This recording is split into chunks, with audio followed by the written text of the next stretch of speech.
Smart aesthetics, branding, marketing, entrepreneurship. Greetings and welcome back to the Kiss My Aesthetic podcast. This is like a meeting of the minds, an emergency episode. We are in the situation room right now with two very, very regular guests of the podcast. Welcome, Ashli, and welcome, Amber.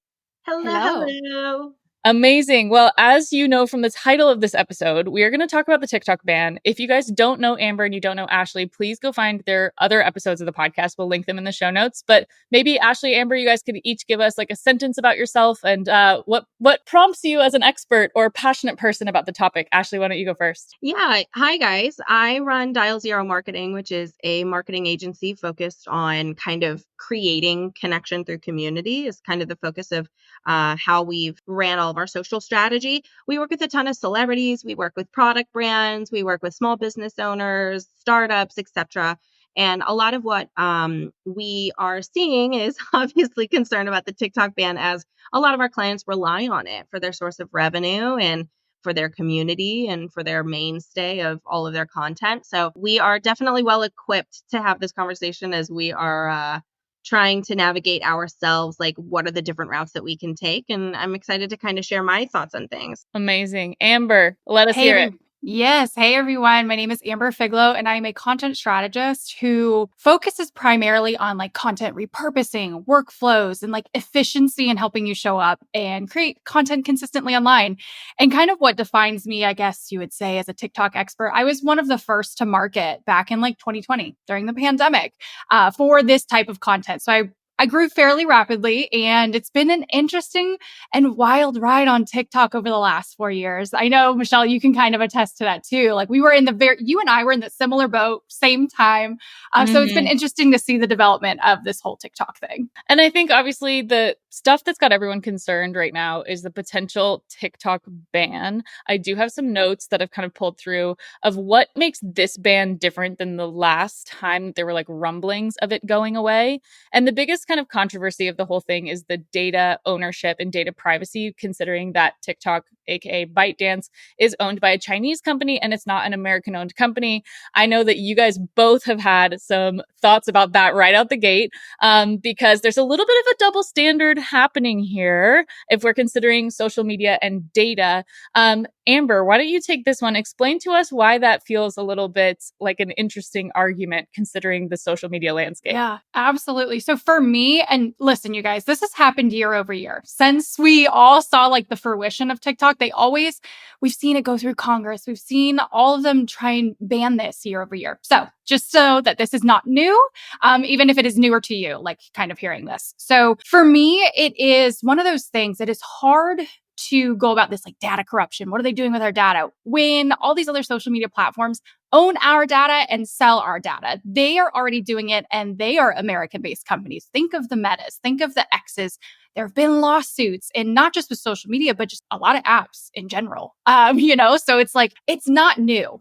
This whole data corruption thing. It feels a little icky because it's not this quote unquote American based company. So that's kind of my standard on it. I'm like, it's a double standard. We're already seeing it with these other companies. Like, why all of a sudden? I mean, I have my reasonings why I think they're going for this company in particular. But yeah, so that's kind of where I'm at with it. Ashli, where does this fall in line between the meta of it all? Like the monopoly versus like kind of what came in as the underdog, and how that's disrupted the space. Like we're all around the same age, so we've seen rise and fall of plenty of platforms. MySpace, even Snapchat. Is it a thing? Is it not a thing? How does this TikTok instance feel different than kind of the, launch or onset of new apps and then the fade out? Well, I think the thing is that I think what we're noticing is the keyword emblazonment. There's a lot of trigger words involved in the TikTok ban, even the word ban, even the word TikTok. And I think that what it does,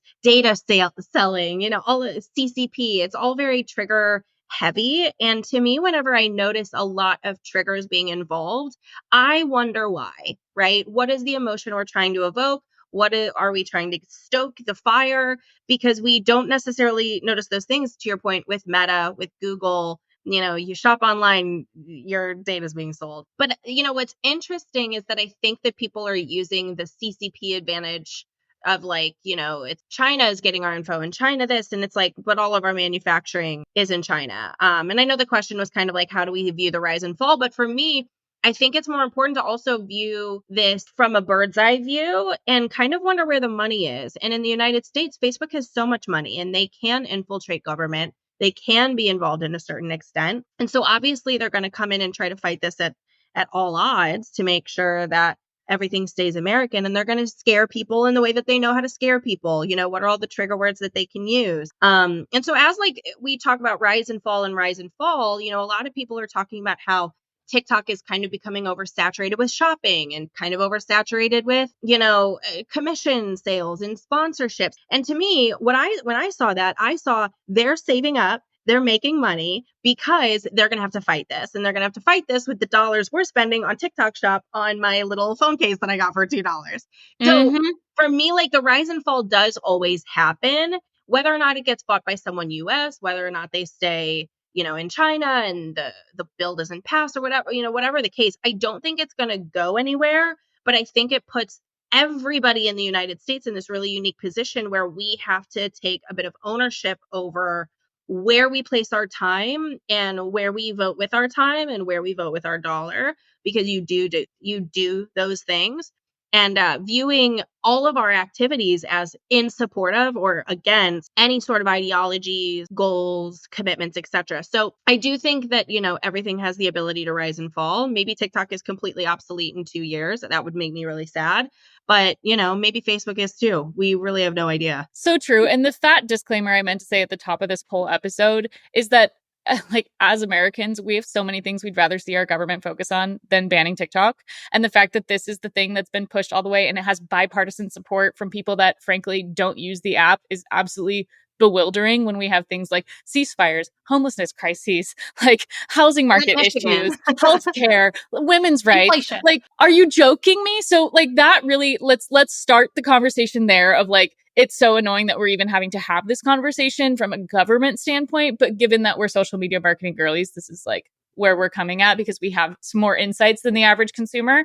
I think the other part of this that really is got people in like a total like whirlwind is the people who have made their income and made their presence through this platform. So let's think about that person. Let's think about the small business owner. Let's think about the indie brand that's just getting started that had like a meteoric rise thanks to TikTok. It's a lot of the beginning of my business and scaling my agency came from this platform and the reach that you could get that we just weren't getting on Instagram. So maybe Amber, start with kind of your suggestion to that person who saw this news and immediately went into panic mode. Yeah. So I want to kind of take it back, give a quick anecdote here because I want people to understand how impactful TikTok is as a social media marketing platform for small business owners. So back in 2020, I think I had, it was like very beginning of the pandemic. I had maybe $1,500 left in my bank account. Like it was looking scarce. And so I knew I had to jump in and fully dive into TikTok because I was like, I'm desperate at this point.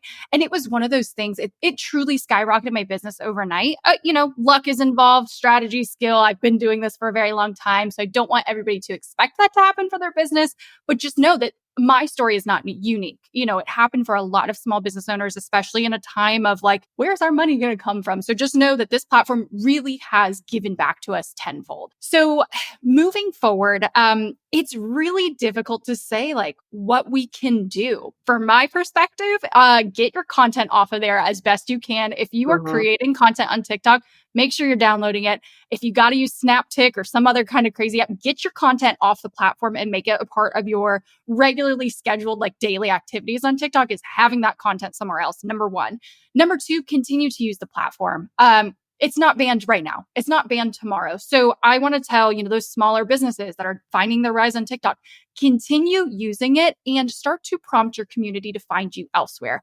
That's going to feel icky. It might not get you the traction and engagement on those style of posts or in your stories or whatever that looks like for you on TikTok, but start migrating people over there. Make sure you get that email list sign up, in the link in your bio if you have that option on TikTok. So start to funnel people in other places, but continue to use the platform. It hasn't gone away yet. And that's the biggest thing I keep telling people. I'm like, this is a scare tactic. We don't know what's going to happen. Just continue on until it actually happens. And I know that sounds frou-frou and like, oh, you're so hopeful. I'm not hopeful, let's be honest. I'm just trying to give you tactical information here. Because there's a chance that nothing happens, right? There's Correct. a chance that it just continues as usual, or, gets acquired by someone else and it still exists or gets improved upon. Ashli, on the client facing side, how are you helping clients navigate this and explain to them like, okay, this is why we have a multi-prong marketing strategy? Yeah, well, something that I have to credit Tiffany Chaplin, who is a client of mine. Something that I've taken from her as just such a genius way to view social is that social media is the house you rent and email is the house you own. Email, website, etc. So above all, anyone who comes into our space, we tell them you need to be on email. You need to be on email. You need to be on email.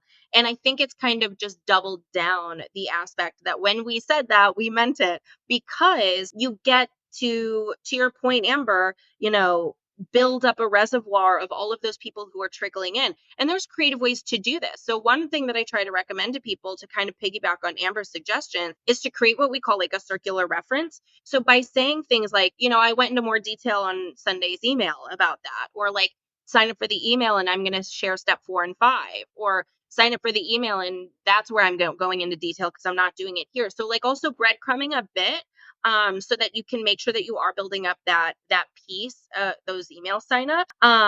But from a client perspective, one of the other things that we're recommending to other businesses is create a repurposing upsell for low. Maybe for every one post you put up, add to an archive 5 past posts, right? Offer an opportunity for repurposing to other platforms. YouTube Shorts has been relatively successful for different people in different ways. Take those TikToks and every time that you post, put some in the archive, but also post them on YouTube Shorts. So I think that we're also going to see different platforms kind of rise to the occasion. Also, YouTube has been waiting for its moment, and I think YouTube has seen a major resurgence as we see long form video coming back in a major way. So I really think it's more like, instead of all of this happening to us, if this is happening, how do we react to it? I think that's a super solid point, and it's made me want to kick back up my old series because I had something similar happen with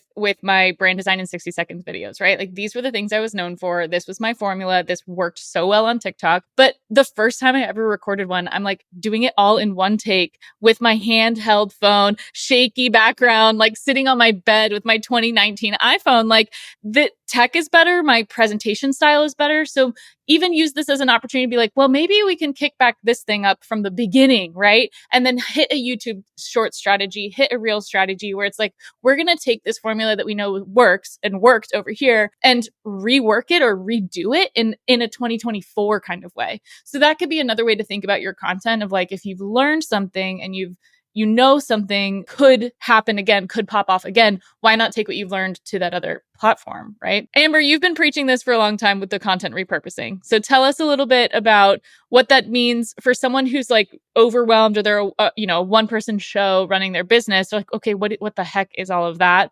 And how do I take what has worked in one spot and put it in other spots in a way that fits? Because I feel like you're not necessarily advising people to just take exactly what was on TikTok with the TikTok watermark over to something else, correct? Yeah, correct. So in case you guys are not familiar with my whole strategy, my entire content strategy is repurposing. So I take a YouTube video, I break it down for literally every single platform. So that's kind of my world and my space.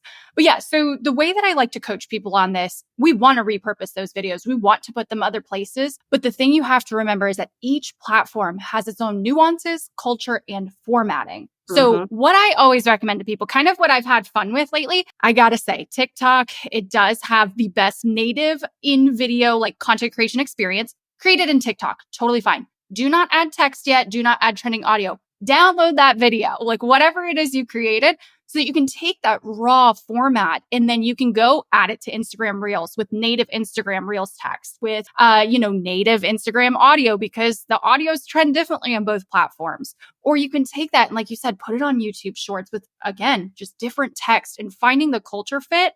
Because I don't know about you guys, but when I try and take like an Instagram Reel and put it on TikTok, people call me out in the comments. I'm like, oh God, they're coming for me. So it's just knowing those cultural differences between the platforms. But it's one of those things. It's just one quick little step in your content creation process and your content workflow to make that content work harder for you. So again, as we're taking that content off TikTok to put into other places, just keep those things in mind. It doesn't have to be overly complex. You don't need to bring the video into like Premiere Pro or all these crazy things. Just natively do it in the platform. So that's my quick little advice there. Ashli, you're nodding along. I know that you've given yourself a little bit of a Reels challenge this quarter, this start to the new year. Talk to us about that experience of just not being so precious about your content. I think there's this idea that like everything has to be super manicured, super highly produced when, like you're talking about, like that's not really the culture of these platforms anyway.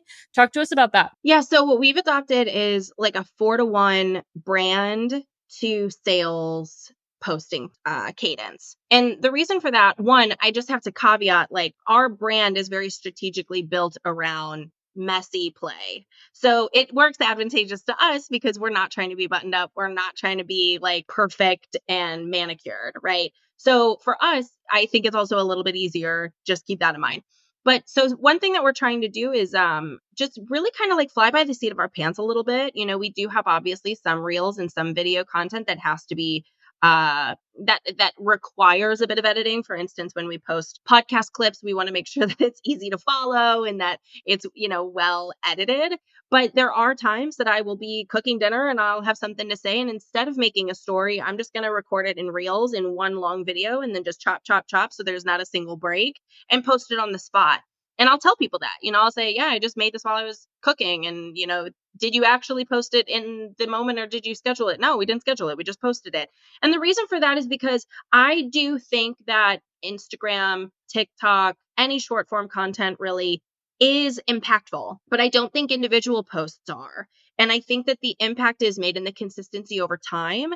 And that if I post 100 videos where 6 of them are impactful, I'm going to be doing much better than someone who posts 6 videos that are impactful over the same amount of time. And what we're noticing is like these inside jokes that tend to come up just super organically along the way are actually so connective.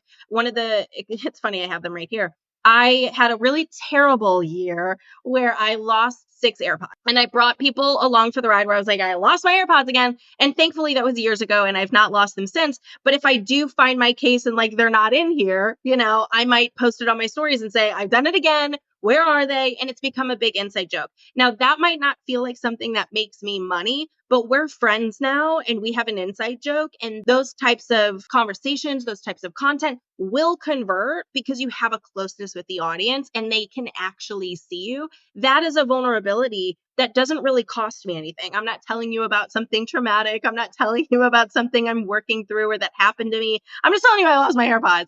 And so it's a really great way to kind of think about content less as like, I'm going to bear all and everything has to be massively important. Think of it more like just calling your best friend every day. They're not going to be impactful conversations, but when you need that impact, it's already baked in. I think that begs the question of like, are you building community or are you building followers? Because Right. I think a lot of people think that building followers is building community, and the two things are not the same. I know people with over 100,000 followers that make $0 a year, and I know people with 2,000 followers that are making close to $1 million.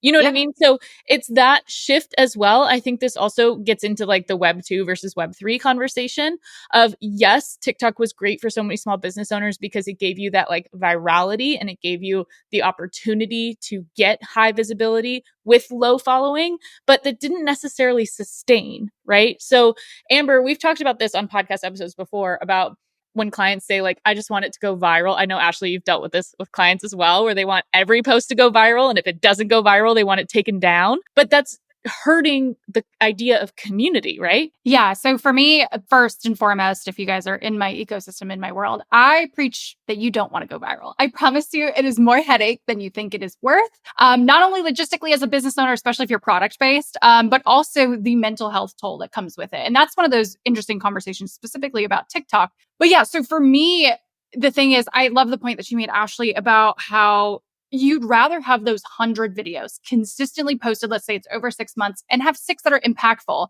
and not necessarily viral. We don't need millions of views, but let's say they get more than average. Like that is so good. Maybe it brings you a good chunk of new followers that you could potentially turn into a community. But Michelle, you and I have had this conversation before, is I pigeonholed myself on TikTok for years of being content Canva queen. And I was like, I got to get away from this shit. I'm like, I'm not making money doing this. Yes, it's bringing me followers, but it's not bringing me community. So I've had to kind of flip it on its head. My Canva tutorials would go viral. And then I had no product to sell. I was booked out with clients. I'm like, what am I doing here? So it's one of these things when you're bringing this TikTok followers, these community, when you're trying to bring it to another platform, just always keep that in mind that you need to have these touch points past these viral tutorials, these viral reels, these viral whatever. And that virality is not everything. And we'll be okay without that TikTok virality. I promise you, it's going to help you more than it's going to hurt you more than you think it's going to help. Well, and that's where we're seeing so many TikTokers get off of TikTok and offer something else. Start a podcast, do a web show, have a product baseline, like diversify, because anyone who has had that meteoric rise has realized, like, wait a second, I cannot put all my eggs in this basket. Ashli, are you seeing that as well? Well, I'm seeing that as well. And I also I have like a little bit of an interesting thought about this, that I think the TikTok ban is one of the worst things for Facebook. And the reason why I think so is because True. TikTok's algorithm works very well. And if we have a place that the algorithm works very well, we don't rely on Instagram to do that for us, right? We can nurture there. We can show up a bit more authentically because it's not going to be shown to the audience anyway. And so by losing out, well, first of all, we've already lost out on Twitter. That's funny. Twitter. We've already lost out on Twitter. People are already shifting over to Threads. They're doing a pretty good job of accepting that audience. I think people are still on Twitter, but people are migrating over. But if we lose out on TikTok altogether, we miss out on musicians, we miss out on creators, we miss out on the connection of just the everyday consumer connecting with each other. And the people who have grown or are starting to grow or have seen massive growth are going to go up to Instagram and they're going to demand that algorithm be better. We're already seeing demands on Instagram to make that algorithm actually work because we all know that it's very broken. It is not at all built for the consumer in order of growth and scalability. So when TikTok, if and when TikTok does get banned or goes away, Facebook is in a really bad position. So they need to be very prepared with either an algorithm that's going to work or somebody else is going to have the unique opportunity to swoop in and do something similar. And who knows who they're going to be owned by. And then we're back to square one. Hilarious story to that note about the Facebook algorithm. My sister and I both have our businesses and then we have our business Facebook page. And when you open Facebook, first of all, the user experience of trying to toggle between your business page and your personal page, especially if you run multiple brand accounts, horrible. But my sister's business page, for some reason, her feed algorithm now only shows her like AI images of ripped Jesus. We're not religious at all, but she's in Texas and she's always in and around churches because she's a wedding planner. And so now she gets these photos of like AI photos of Jesus rescuing people from like a burning airplane and he's like washboard abs. It's just ridiculous. So funny. And the images and there's like sharks jumping out of the water. And she's like, how did this end up on my feed? But it's so true, right? Like I recently just went through my Facebook algorithm of my business page and started like doing the ... show me less of this, show me more of this. And now my whole thing is just Italian properties for sale because that's what I like to see. So but again, the fact that you have to manually tell Facebook what to show you shows you how broken it is. Here you have all the information about me. You have all the demographics. You have all the stuff. You know what I interact with on Instagram. You're all owned by the same parent company and you still can't show me things that I would be interested in. You still can't show me the artist that's in their studio, like Lindsay Cherrick-Weller, right? Or Waller. I think about her all the time because I found her through TikTok and her story is so cool and her artwork is so cool. And I bought her artwork. Natalie McMillan, like people we've had on the podcast, Joe Johnson Overby, like these are people that came to me through TikTok because I was served their content. And then everything that they do was so aligned with what I believe that I think that we are missing out on that. We are going to miss out on that if something doesn't take its place. And it's so true that the Instagram algorithm is so broken because the whole thing is just the most picture perfect salesy, like, my sister made a comment the other day about how even if someone shows you like romanticizing your life, it's an ad. Like you're making an advertisement. You're not really showing reality. You're showing highlight reel, right, Amber? Yeah, definitely. And one other like quick nuance to this too, because this is such a fascinating conversation. I am a sucker for a comment section. So what I've been reading and what I've been seeing, especially too, is like, especially, I'm in my 30s, and I know Instagram is always going to be my baby. I will still always be on Instagram no matter what as a consumer. But a lot of Gen Z and a lot of the younger generation, they say if TikTok gets banned, they are deleting all meta stuff. And I'm like, that's another problem that they're not understanding. With this ban, they're not going to get this influx of like reach and new users. I'm like, if anything, it might go down. We'll see. That's just my prediction. I So would it's just love that. interesting to see. I wouldn't mind. I'm like, that's fine by me. I love seeing that cultural shift. And they need to start listening to users, that kind of thing too. Totally Snapchat's true. really having its moment. We have a lot of clients that are having conversations with Snapchat, and Snapchat's paying an exorbitant amount of money Yeah, they are. for people to move over there and to keep creating short form content. Like, they are being smart. I don't know if they've necessarily cornered like the millennial market, but they have boomers. Boomers are for sure on Snapchat in a major way, in a way that is so wild to me. And they have Gen Z. And so, Snapchat may be infiltrating the market, or maybe somebody new takes over. Maybe Reddit becomes bigger. Maybe Substacks become more important. Like, we could just see a shift altogether, that short form content goes away the way that it came in really hot. So I think it's going to be really fascinating, but it does break my heart because we have people like Noah Khan, incredible musician, who he like is one of the fastest rising musicians that I've seen ever come to fame. And it's because of TikTok. Madison Beer, there's so many other people who are Sabrina doing so much. Carpenter. Yes, Sabrina Carpenter, Taylor Swift, like, Literally. everybody live streaming her concerts, not on Instagram, but on TikTok. Like, it's good for so many different categories. But I also have like a bit of a tinfoil moment. Sorry to cut off your like flow, Michelle. I have such a tinfoil hat moment, conspiracy theory, that like, it's just very fascinating to me that women found a way to make big, big money without being on Wall Street.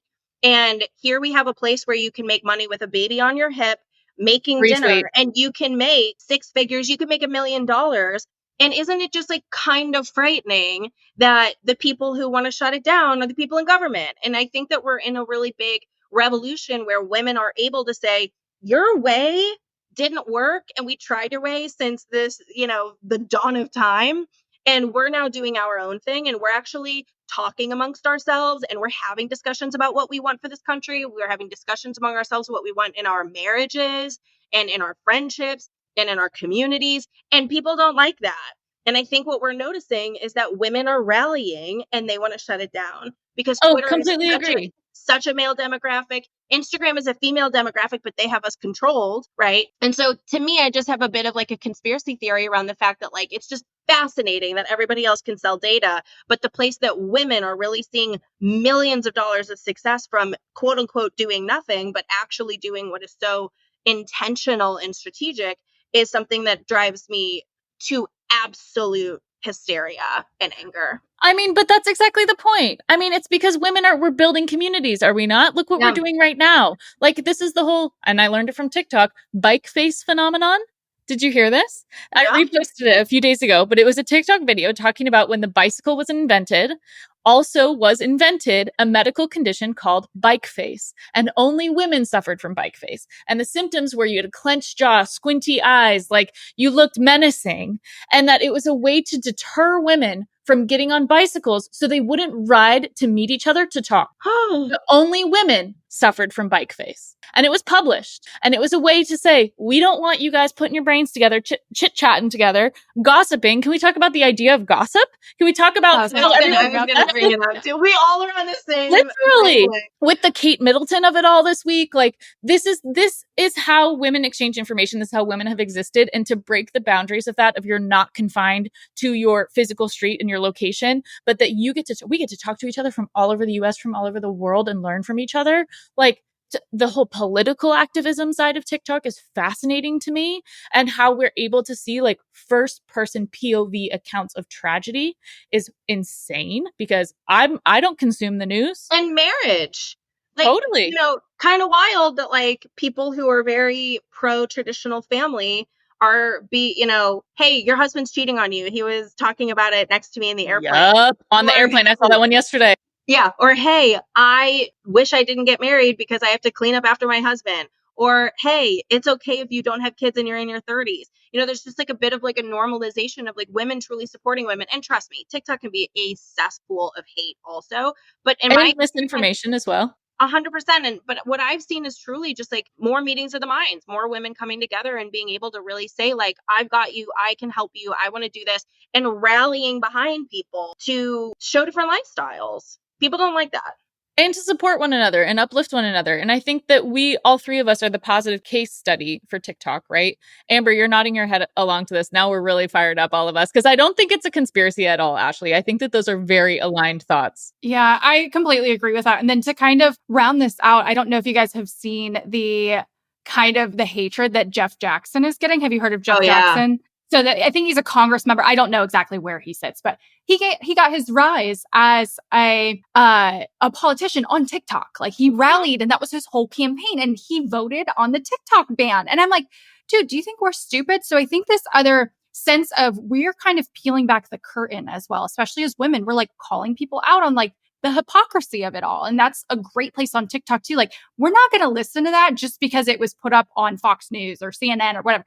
We are literally unveiling it. And I've learned so much from other women and other creators on the app that I never would have understood the nuances of some of these conversations. And I'm just like, seeing the different perspectives, because we're always in our own little world, shielded by whatever we've got. But I'm like, it is so fascinating, even if I don't fully agree with you, but listening to the nuances of conversations too is fascinating on TikTok. And those are the conversations they don't want us to be having. So it's very interesting. At the end of the day, it's about conscious consumerism, right? And we talk about conscious consumerism as vote with your dollar, buy products, buy brands that you believe in because you believe in their story, you believe in the impact that they're making in the world, but also be conscious about what you consume on social media. Like I love to see the other point of view. I love to entertain the discourse of someone that disagrees with me because it will either open my mind up to them or it will help me figure out, why do I believe this? Why do I feel so strongly about this thing? And how can I take what someone else is feeling, validate them, but still hold my truth at the same time?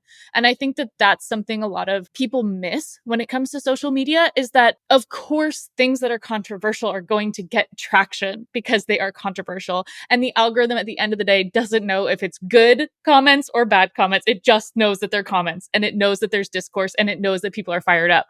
So I think as creators and consumers of the platform, knowing that they're using and selling our data, is we get to decide, we get to curate which communities we want to participate in. And I think that that's something that we've seen with TikTok more than other platforms. And I think that that's something that would be a gaping hole should it go away, right? Like, yes, email list, yes, Substack, yes, YouTube, yes, Meta, maybe. But where else can we foster that kind of conversation? Like Ashli and I met each other on Clubhouse. Like that was a hot thing for a minute. And then what happened, So Ashli, how are you considering your own consumption of social media should this TikTok thing go away? Man, I mean, I don't even know if I've gotten to that place. To be honest, I don't think it's going away. I think that it is an election year and people like to rise up people's emotions and scare people. I think worst case scenario, it gets bought by a US company or an adversary and it changes a little. I would bet money it's never going to go away. And the reason for that is because if the American government knows anything about this, they know that they would be hurting small businesses, and that is not in their favor. So I don't see this actually going anywhere. To me, my focus is truly on making sure that my clients feel supported. I think if anything, best case out of this is that we all need to remember to create an archive of our content. And to also be more mindful. I think that more people need to be adopting Amber's strategy of creating one long form and then slicing it up into a ton of different short form. Like, what is a way that you can create a bigger piece and diversify, and I think that that's what we're going to be focusing on a little bit more, So for me, I don't think I'm really going to shift. I'm kind of one of those people, like, I don't cross a bridge until I have to, you know what I mean? Until we get there. So I'll kind of see what happens. But I also am not very sure we're going to have to change that much. Agree. Amber, what do you think about those points? Yeah, no, I completely agree. I'm the same kind of person where I'm like, I'll cross that bridge when I get there. And it was actually fascinating. Of course, I learned this in a TikTok. We'll see how it goes. But there is some lawyer and a group of lawyers who are starting to put together a class action lawsuit that if it does get banned, you are literally ripping away income from small business owners. And there's some other law in place that the government is not allowed to do that. So it'll be fascinating to see these communities coming together on TikTok to not have TikTok banned. And like, going against, like trying to make this thing sustainable. Yes, question. Should creators unionize? So there's a lot of talk of that on the platform. I still need to do a lot of my research, so I don't want to just like spit out facts, but yes, there's potential for a unionization of content creators. Again, there's a lot of lawyers trying to do class action lawsuits that we can all buy into and like say, hey, you're ripping away income. It's against the free market in the capitalistic society. It's beyond censorship at this point. So there's a lot of things moving, a lot of moving pieces there. But yes, I'm also in agreement that I do not think we will ever get a full ban. And we'll probably see the rise in VPN companies. Like, who knows? You know what I mean? So, yeah. If I had $1 bajillion, and I know, Ashli, I told this to you when we were in person, if I had $1 bajillion, the company I'd invest in right now is data insurance. Yeah, absolutely. I would say I want to pay a company $16.95 a month that their whole job is to back up, archive, tag, and organize every single piece of things I publish on the internet. And that is their whole job. So that when something goes down or something gets removed or something happens to one of these platforms that doesn't take my audience from shit to shit to shit, like all over in a Web3 kind of way, that I've got an archive. Like think of Kim Kardashian's closet of every outfit she's ever worn, right? Oh, yeah. And she can go back, she's like, here's Met Gala 2009, and she can Right. pull it. That's what I want. And I think like JT Barnett, I think is his name on TikTok. Yeah. He does this really well. I think Gary Vee must be doing this, right? Oh, yeah. Like there's content tagging systems and backend systems of organizing all their stuff in a way that is they can go pull it whenever they need it and they're not dependent on the platform is so smart. Because I think that, again, like a data insurance company, like I want my digital shit backed up. Yeah. Mm-hmm. So I think it's a fascinating conversation that we'll see kind of unfold. But again, I completely agree with Ashli that I don't think we're going to see a full ban. I truly, it happens every year. This one was just different because we have like so much bipartisan support and it got pushed through really quickly. I'm like, but the thing that a lot of people don't realize, and you can fact check me because I know you have notes pulled up, Michelle, but even if they sell the company, they have 6 months to sell it or something like that puts us right at election time. Yeah. They're not stupid. Listen, our government is stupid sometimes, but they're not that stupid to make sure that we have this big upheaval and this big roar right before we have to elect a new president potentially, or whatever this looks like. Come election time, they're not that dumb. So I don't think we'll see a ban. If we do, I don't think it'll happen till at least next year. And it's a perfectly generational issue. This is exactly where young people don't feel heard. This is exactly where the boomers are like, well, stop playing on your phone all day.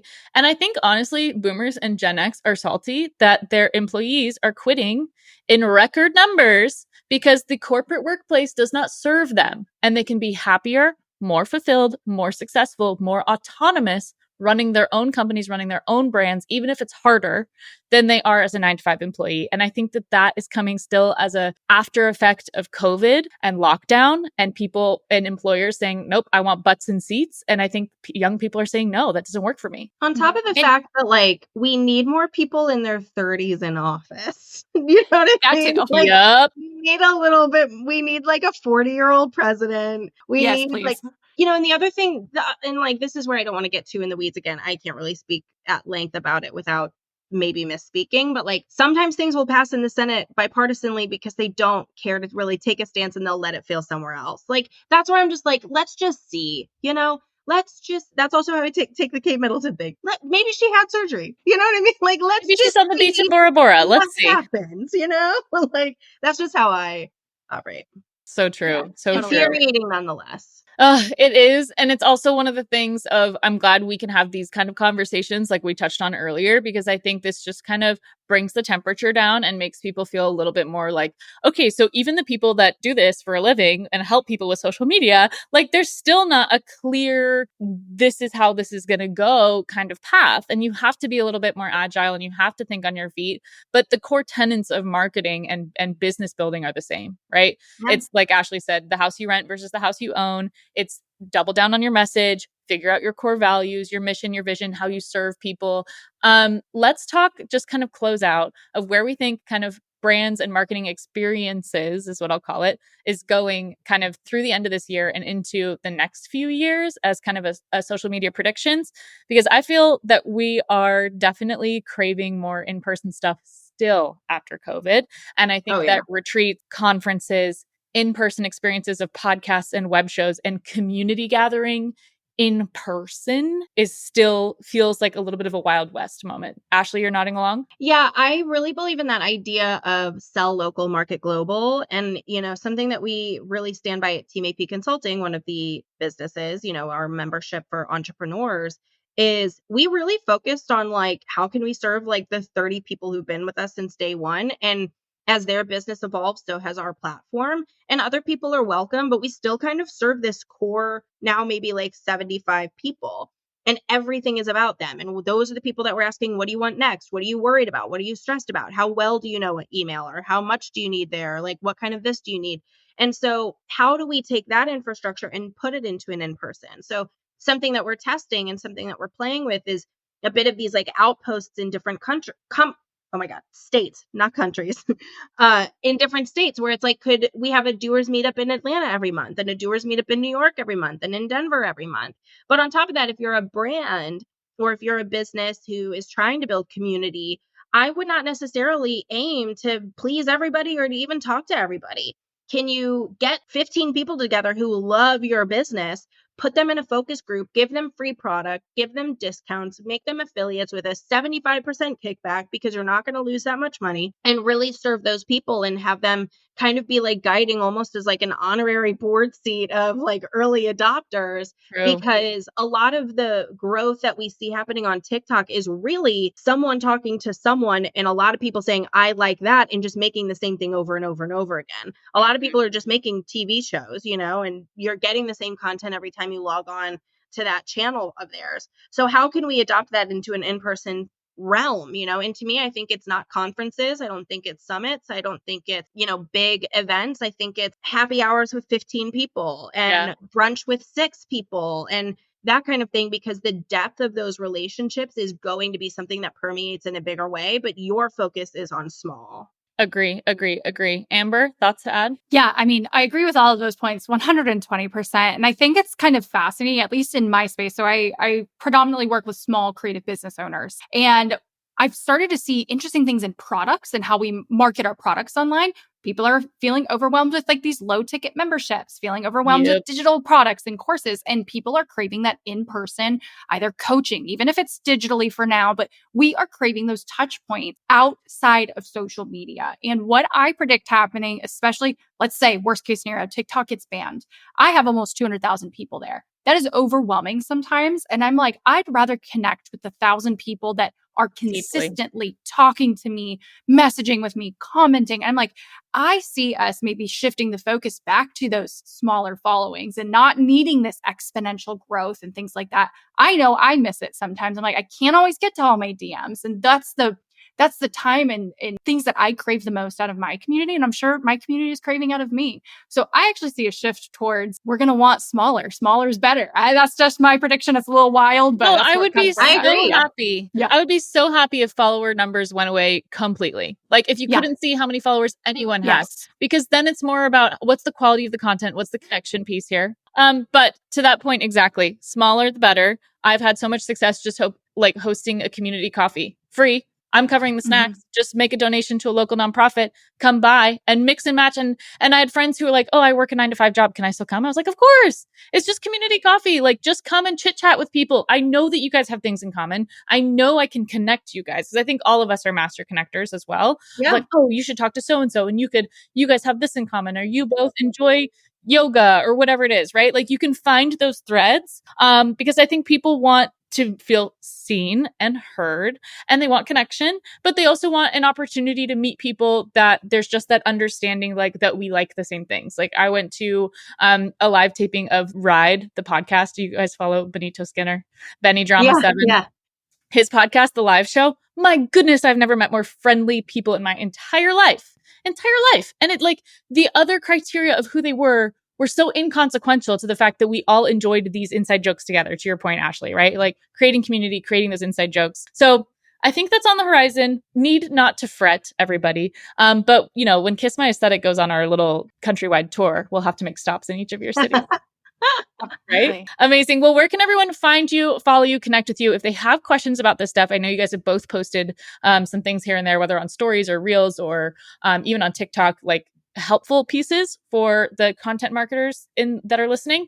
Ashley, where can we find and follow you? Yeah, you should probably follow me. The majority of what we do is at Team AP Consulting, which is our entrepreneurship membership. So just at Team AP Consulting, or you can follow the marketing agency at Dial Zero Marketing. Amazing. Amber, take it away. Yeah, you guys can find me literally on all major social media platforms except for X. I'm sorry, I left Twitter a long time ago. Just find me at Amber Figlow. And I do want to plug one free resource that I have. I do have an Airtable content planner that's going to help you archive all of these posts. And it's totally free. So you guys head to my website. I'll probably give you the link in the show notes too. Take that resource, start downloading your TikToks, and archive them somewhere. So I just want to plug that real quick. Okay, first of all, I need that. I need that like yesterday. So if you'll please also share it in the Facebook group, that would be really helpful. Absolutely. And then, thank you both ladies so much for coming on. This was really helpful. And hopefully if everyone listening got some good insights out of this, I already know that we need to clip that thing about it being like trying to make the women quiet, because that just makes my blood boil when you were sharing that with us, Ashley, because I think you're really onto something. So I appreciate both of you so much. Thank you so much for coming on today in this emergency. Thanks for organizing this. My pleasure. My pleasure, guys. Thanks so much. And we'll catch you next time. Bye.